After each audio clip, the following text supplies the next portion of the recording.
很多家长反映，孩子雾化吸入药物之后，反而咳嗽、喘息的症状越来越重，这有哪些原因呢？今天分析一下。第一种，雾化姿势不当，采用舒适的坐位或半卧位，用嘴深吸气、鼻呼气的方式进行深呼吸，使药液充分达到支气管和肺部。机械通气的患者雾化吸入时，建议床头抬高30到50度，采取健侧卧位，有利于药液沉积到患侧。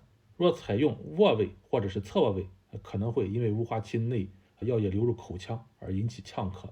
第二个原因，雾化前进食过饱，饱餐之后立即雾化，容易导致恶心、呕吐等情况而引起呛咳。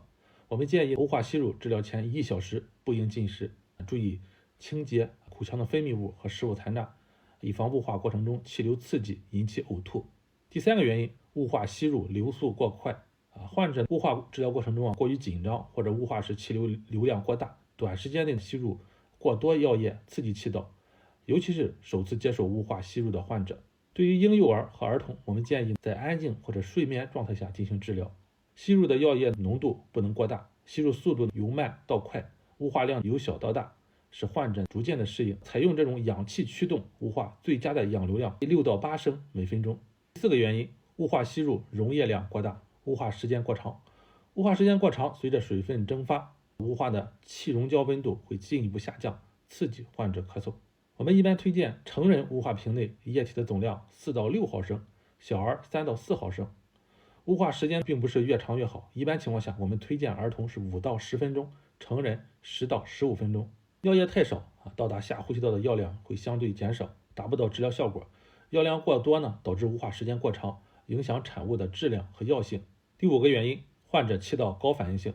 患者自身气道呈高反应性，当气雾的温度比较低，冷雾气刺激口腔及气道黏膜，可能会诱发患者咳嗽、喘息加重。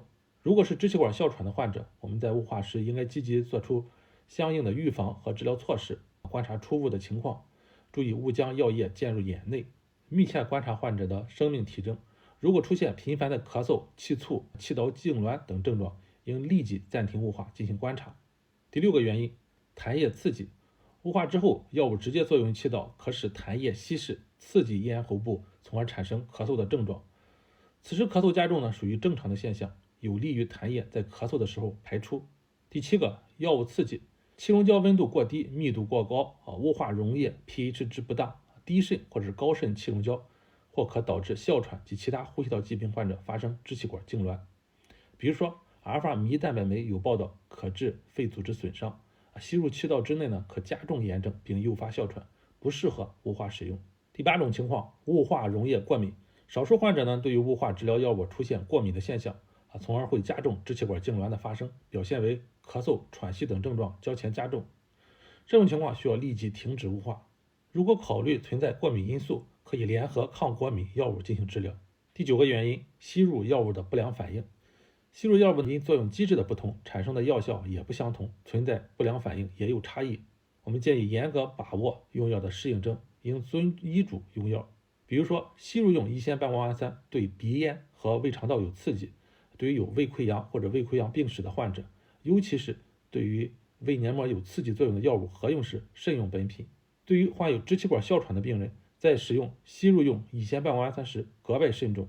此外需注意，2岁以下儿童不建议使用乙酰半胱氨酸雾化吸入。